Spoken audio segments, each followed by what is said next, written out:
Hi friends, Mahanadhi சீரியலுக்கான upcoming episode என்னென்னு பார்க்கலாம். காவேரி அம்மா கிட்ட அப்பளம் ஸ்டால் போடுறதுக்காண்டி நான் கிளம்புறேன் அப்படின்னு சொல்லிட்டு கிளம்புறாங்க. ஆனால் அவங்க மனசு முழுக்க பார்த்தீங்கன்னா விஜயை பார்க்கணும், விஜய்கிட்ட பேசணும் அப்படிங்கிற ஆர்வம் தாங்க இருக்குது. அதுக்கப்புறம் வெளியில் வராங்க. வெளியில் வந்து அப்படியே விஜய் ரூமை எட்டி பார்க்குறாங்க. பார்த்துட்டு பார்க்க முடியலையே என்ன இவர் அப்படின்னு சொல்லிட்டு இறங்கி கீழே போகிறாங்க. போயிட்டே வெளியில் வந்த கையோட டக்குன்னு என்ன பண்ணுறாங்க, விஜய் எப்படியாவது வர வச்சு பேசியே ஆகணும் அப்படின்னு வேகமாக கிளம்பி போகிறாங்க.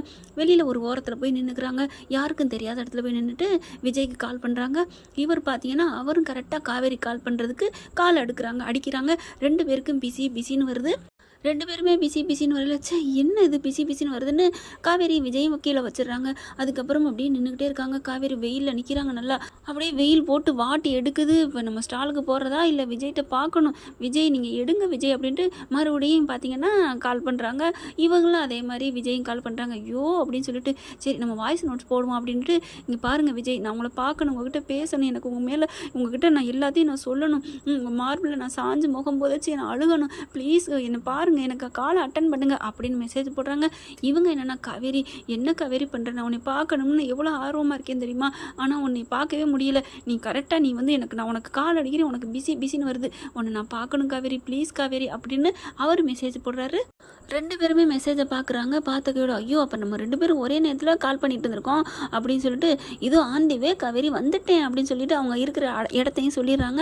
அப்படியே அந்த அட்ரஸை பார்த்து வர்றாருங்க. வந்துட்டு சீறி பாஞ்சு வர்றாரு. வந்துட்டு காரை நிப்பாட்டுறாரு. வந்துட்டு வேகமாக காவேரி அப்படிங்கிறாங்க. அப்படியே 2 பேரும் கட்டி பிடிச்சிக்கிறாங்க. என்னடாச்சு ஏன்டா அழற அப்படிங்கிறாங்க. இல்லை ஒன்றும் இல்லை அப்படிங்கிறாங்க. என்னம்மா ஏன்டா இந்த மாமா இருக்கில் நீ எதுக்கு அழற அப்படிங்கிறாங்க. இல்லை உங்களை நான் பார்க்க முடியாமல் தவிக்கிறேன் தெரியுமா, உங்களோட பேசாமல் தவிக்கிறேன் தெரியுமா, என்னடா எனக்கு தெரியாதா அப்படிங்கிறாங்க. அதுக்கப்புறம் இங்கே பாரு காவேரி, நீ எதுக்கு இப்படி அழுகுறேன்னு எனக்கு புரியலையே, என்ன அந்த வெண்ணிலா விஷயமா, இல்லை எனக்கு அந்த பத்திரிக்கைக்காரங்களும் வந்து என்ன மாதிரி கேள்வி கேட்டாங்க தெரியுமா அப்படின்னு அழுகுறாங்க. இவங்க விஜய் பார்த்தா என்னடா அதான் தெரிஞ்ச விஷயமே, அவள் வேணுக்குன்னு இங்கே யார் பேச்சை கேட்டு ஆடுறா தெரியுமா, அந்த பசுபதி ராகினி அந்த 2 பேர் பேச்சை கேட்டு ஆடுறா தெரியுமா அப்படிங்கிற காவேரி ஒரு மாதிரியே பார்க்குறாங்க. அதெல்லாம் தெரியும் தான் இல்லைங்கள, ஆனாலும் எப்படிலாம் கேள்வி கேட்டாங்க அதான் தெரியுமே, ஏன்டா இப்போ அதை பற்றியே பேசுகிற, அதுக்காண்டி மாமா மேலே எதுவும் கோச்சிக்கிட்டியா, நான் அதுக்காண்டி தாண்டி பதறி அடித்து ஓடி வந்தேன் அப்படிங்கிறாங்க. நான் அதுக்காக இல்லைங்க, இன்றைக்கி வந்தாங்க தெரியுமா, இன்றைக்கி என்னென்ன கேள்வி கேட்டாங்க தெரியும், என்ன கேட்டாங்க அப்படின்னு சொல்லிட்டு விஜய்க்கு ஒரு மாதிரி ஆகுது. நான் அதெல்லாம் இல்லைங்க, ஆனால் இன்றைக்கி எப்படியெல்லாம் கேள்வி கேட்டாங்க எல்லாம் தெரியும்ப்பா, எல்லாம் என் ஃப்ரெண்டு சொல்லிட்டான் அப்படின்னு சொல்கிறாங்க. நீ எதுவும் நினைக்காதடா ப்ளீஸ்டா அப்படிங்கிறாங்க. அதனால தான்டா உன்னை நான் பார்க்கணும் ஓடி வந்தேன் அப்படிங்கிறாங்க. எப்படி பாருங்க நான் பணத்துக்காக ஐயோ அப்படின்னு சொல்லி அழுகுறாங்க. என்னம்மா அப்படின்னு சொல்லிட்டு சரி அழாத அப்படின்னு கட்டி பிடிக்கிறாங்க. என்னம்மா ஏன் ஒரு மாதிரியா இருக்க, உன் கையெல்லாம் படபடன்னு ஆடுது, ஒரே சோர்வாக இருக்க அப்படிங்கிறாங்க. எனக்கு ஒரு மாதிரியாகவே இருக்குங்க, நான் உங்ககிட்ட ஒன்று சொல்லணும்னு தான் நினைக்கிறேன். என்னம்மா என்ன விஷயம் சொல்லுடா அப்படின்னு சொல்லலே, அது வந்து நான் வந்து நீங்கள் உங்கள் குழந்த அப்படின்னு உங்கன்னு சொல்லையிலே அப்படியே சொங்கின்னு வாங்கி விழுகிறாங்க. அப்படியே காவேரின்னு தாங்கி பிடிச்சிடாது, என்னாச்சு அப்படின்னு சொல்லிட்டு எழுப்பி பார்க்குறாங்க. அவங்க கண்ணே முழிக்கலைங்க. அப்படியே தூக்கி காருக்குள்ளே போட்டுட்டு பறந்தடிச்சு வந்துடுறாரு ஹாஸ்பிட்டலுக்கு வந்ததுக்கப்புறம் தான் பார்த்தீங்கன்னா டாக்டரை துடிக்கிறாருங்க. தூக்கிட்டு போயிட்டு டாக்டர் என் பொண்டாட்டி என்னாச்சுன்னு பாருங்கள் அப்படிங்கிறாங்க. இருங்க அப்படின்னு வெளியில் நிற்க வச்சுறாங்க. என்னதான் புருஷன் பொண்டாட்டி ஒன்றா இருந்தாலும் பொண்டாட்டிக்கு செக்கப்புனா புருஷங்காரங்க வெளியில் தாங்க நிற்கணும். இதை ஒரு பழமொழியாக ஒரு புதுமொழியாக கூட சொல்லலாம். உள்ளுக்குள்ளே போயிட்டு செக்கப் பண்ணிட்டு வந்துட்டு, என்ன சார் இப்படிலாம் பண்ணுறீங்க, பொண்டாட்டி அலேக்கா தூக்கிட்டு வந்தீங்க, பாசமாக இருக்கீங்க, அன்பாக இருக்கீங்க, கன்சீவாக இருக்கிற பொண்ணு சாப்பிடாமல் இருக்கலாமா, அதை நீங்கள் கண்டுக்கவே இல்லையா அப்படிங்கிறாங்க. என்ன சொல்கிறீங்க மேடம் அப்படிங்கிறாரு. ஆமாம் அவங்க கர்ப்பமாக இருக்காங்க, அவங்க பாவம் சாப்பிடாம இருந்திருக்காங்க, அதனால தான் மயங்கி விழுந்துட்டாங்க அப்படின்னு சொன்ன கையோட தூக்கி அடித்து பதறி அடித்து ஓடுறாரு. உள்ளுக்கு போயிட்டு பொண்டாட்டியை கட்டி பிடிச்சி முத்தம் கொடுத்து, காவேரி ஏன்டா என்கிட்ட சொல்லலை அப்படின்னு கதறி துடிக்கிறாரு, அழுகிறாரு. ஏண்டாம்மா என்கிட்ட மறந்துட்டியா, என்ன மாமா எப்படி நீ சொல்லாமல் இருக்க போச்சு, நமக்குன்னு ஒரு குழந்தை, நமக்குன்னு ஒரு வாரிசு உலகம், நம்ம 3 பேர் ஒன்றா இருக்க போகிறோம் அப்படின்னு வயிற்றுல காதை வைக்கிறாரு, கட்டி பிடிக்கிறாரு, முத்தம் கொடுக்குறாரு.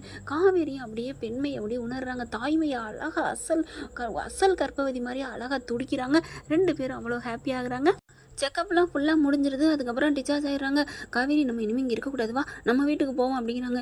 இல்லைங்க அது வந்துங்க, என்ன காவேரி மறுபடியும் அம்மா கிட்ட தான் போகணும்னு நினைக்கிறியா, அதெல்லாம் இல்லை நான் ஒரு நாள் இங்கே இருந்துட்டு அப்புறமா போகலாம், உங்கள் அன்போட ஆதரவோடு நான் உங்களோட அரவணைப்பில் இருக்க ஆசைப்பட்றேன், அதுக்கு ஏன் இங்கே தான் இருக்கணுமா, நம்ம ரூமுக்கு போவோம்டா, நம்ம ரூம் இருக்கே, நம்மளோட காதல் சாம்ராஜ்யம் நடந்த இடம்டா, அங்கே போவோம்டா, அங்கே போய் நம்ம பாசத்தை பனிமலையை பொழிவோம் அப்படிங்கிறாங்க. அப்படியே வெக்கம் வருது காவேரிக்கு. அவங்க சாம்ராஜ்யம் அரங்கேறிய இடம்னு கட்டில் சொல்கிறாரு இல்லையா அந்த ரூமுன்னு, அவங்களுக்கு சந்தோஷம் தாங்கலை. அடியோ என் பொண்டாட்டி வெக்கப்படுறாளே அப்படின்னு சொல்லி கட்டி அணைச்சிக்கிறாங்க. அதுக்கப்புறம் மெல்ல மெல்ல வா அப்படின்னு சொல்லிட்டு சில பல டிப்ஸ் எல்லாம் வாங்கிக்கிறாங்க. இங்கே பாருங்கள், உங்கள் ஒய்ஃபு பாவம், போன வாட்டியே நான் சொல்லியிருந்தேன் நிறையா வாட்டி, நீங்கள் வீட்டுக்காரரை கூட்டிகிட்டு வாங்கன்னு, அவங்க கேட்கவே மாட்டேன்ட்டாங்க தெரியுமா அப்படிங்கிறாங்க. அதுக்கப்புறம் சரின்னு சொல்லிட்டு எல்லாத்தையும் முடிச்சுட்டு ஃபார்மேட்லாம் முடிச்சுறாங்க. மாத்திரை வாங்கிறாங்க. சும்மா சிட்டா பறக்கிறாருங்க காரில். ஆனால் சிட்டானா வேகமாக இல்லைங்க, மெதுவாக தான் போகிறாங்க. ஏன்னா பொண்டாட்டி மாசமாக இருக்கால, வைத்திய சரி வாயும் வயிறுமா இருக்கிறா, அதனால பார்க்குறாங்க. கூட்டிகிட்டு வராங்க. கூட்டிகிட்டு வந்து அவங்களுக்கு ரொம்ப ரொம்ப ஹாப்பியாகிறாரு. வேக வேகமாக போயிட்டு காரை நிப்பாட்டிட்டு, தாத்தா பாட்டின்னு சொல்லிட்டு, வாங்க வாங்க சீக்கிரம் ஆரத்தி எடுத்துகிட்டு வாங்க. யாருக்குடா, யார் வர்றா அப்படிங்கல, வாங்க புது மனுஷி வந்திருக்கா அப்படின்னு சொல்லிட்டு கதவை திறக்கிறாங்க. காவேரி கால் எடுத்து வைக்கிறாங்க. காவேரியை பார்த்தோன்னே, என்னடா காவேரிக்கா இந்த வரவேற்பு? புது மனுஷின்னு சொன்னேன்ல, புது மனுஷியா? யாருடா? காவேரி வயிற்றுக்குள்ளே இருக்கிறா உங்கள் பொண்ணு.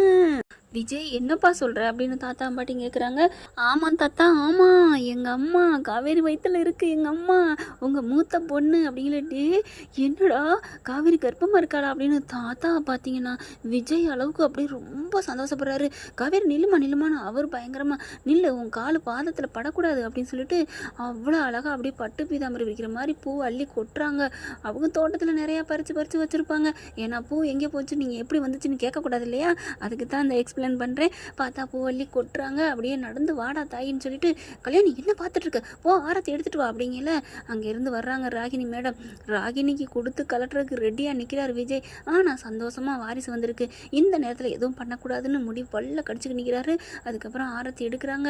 என்ன இது, மாசமாயிட்டாளா, ஐயோ அப்படின்னு ராகினி அப்படியே மயங்கி விழுக போகிறா. நான் கர்ப்பமாகிற மாதிரி விழுகிறேனே அப்படின்னு அப்படியே நிதானிச்சு நிற்கிறாங்க. ராகினி தான் நிற்கிறா. இங்கே பார்த்தீங்கன்னா காவேரி அவ்வளோ அழகாக ஆரத்தி அடிச்சு, வாமா மெல்ல வாமா அப்படின்ட்டு கூட்டியாந்து உட்கார வச்சு, அடாடாடாடா தாத்தா உன் பாட்டியும், என்னடா தாயி நல்லா இருக்கியா அப்படி இப்படின்னு, என்ன வேணும், ஏய் போய் பாதாம்பால் எடுத்துட்டு வா, ஏய் முதல்ல விசிறி எடுத்துட்டு வா அப்படின்னு ஒன்று விழுந்து விழுந்து கவனிக்க காவேரி அப்படி கண்ணு கலங்கி அழுகுது. ஏமா அழுகிற, ஏன் அழுகிற அப்படின்னு கேட்குறாங்க. இல்லை தாத்தா, எவ்வளோ என் மேலே பாசமாக இருக்கீங்க, இதெல்லாம் உணர்ந்திருந்தோம் நான் அம்மா முக்கியம்னு போயிட்டேன் பார்த்தீங்களா, அது தப்பு தான், நான் தப்பு பண்ணிட்டேன், நான் போயிருக்கக்கூடாது, சாவி கொடுக்க வரையிலே நீங்கள் இருங்கன்னு சொன்னீங்க, நான் இருந்திருக்கணும் தாத்தா, ஐயோ அப்படிங்கிறாங்க. விடுமா, எந்த ஒரு பிள்ளையும் குடும்பத்து மேலே பாசமாக இருக்க பிள்ளை இந்த மாதிரி தான் பேசும், நீ என்னம்மா பண்ணுவ அப்படின்னு தாத்தா பாட்டி சொல்கிறாங்க. இல்லை தாத்தா, இந்த அன்பை நான் கொஞ்ச நாள் இழந்துட்டேனே, என் புள்ள இந்த வீட்டில் வாரிசு வளர வேண்டியது அன்னைக்கு இங்கே எங்கள் வீட்டில் இருந்துட்டு கஷ்டப்பட்டுருச்சே அப்படிங்கிறாங்க. ஏம்மா உங்கள் அம்மாவுக்கும் தெரிஞ்சால் சந்தோஷம்தான் படுவா, சந்தோஷமாக படுவா, தாலியவே இன்றைக்கி கழட்ட பார்த்தாங்க தெரியுமா அப்படிங்கிறாங்க. என்ன காவேரி சொல்கிற அப்படின்னு விஜய் சொல்ல, ஆமாம் நான் உயிரை பண்ணல விடமாட்டேன்னு சொல்லிட்டேன்ல அப்படிங்கிறாங்க. தாலிங்கிறது ஒரு அடையாளம் தான் காவேரி, நீ அவங்க நினச்சிக்கிட்டாங்களா தாலி எடுத்துட்டா உனக்கு எனக்கு எந்த பந்தம் இல்லைன்னு அப்படிங்கிறாங்க. ஆமாம் வயிற்றில் வளருதுல, அதை என்ன பண்ண முடியும், அதுலேயே பந்தம் இருக்குல்ல அப்படின்னு கல்யாணி சொல்ல, உடனே விஜய் சொல்கிறாங்க, என்ன பாட்டி இவ்வளோதான் என்னோட காதலை புரிஞ்சுக்கிட்டீங்களா, எங்களோட காதலை நான் காவேரியும் தனியாக சொல்கிறேன், நானும் போய் தனியாக சொல்கிறேன், என்னங்கிறத கரெக்டாக சொல்லட்டுமா அப்படிங்கிறாங்க. என்னடி சொல்ல போகிறீங்க, சொல்லுங்கள், ரெண்டு பேரும் ஒன்றா சொல்லுங்கள், என்ன தனித்தனியாக போய் சொல்லணுமா அப்படிங்கிறாங்க. காவேரி இந்த சுச்சுவேஷனுக்கு நம்ம என்ன சொல்லணுங்கிற கரெக்டாக சொல்லட்டுமா அப்படிங்கிறாங்க.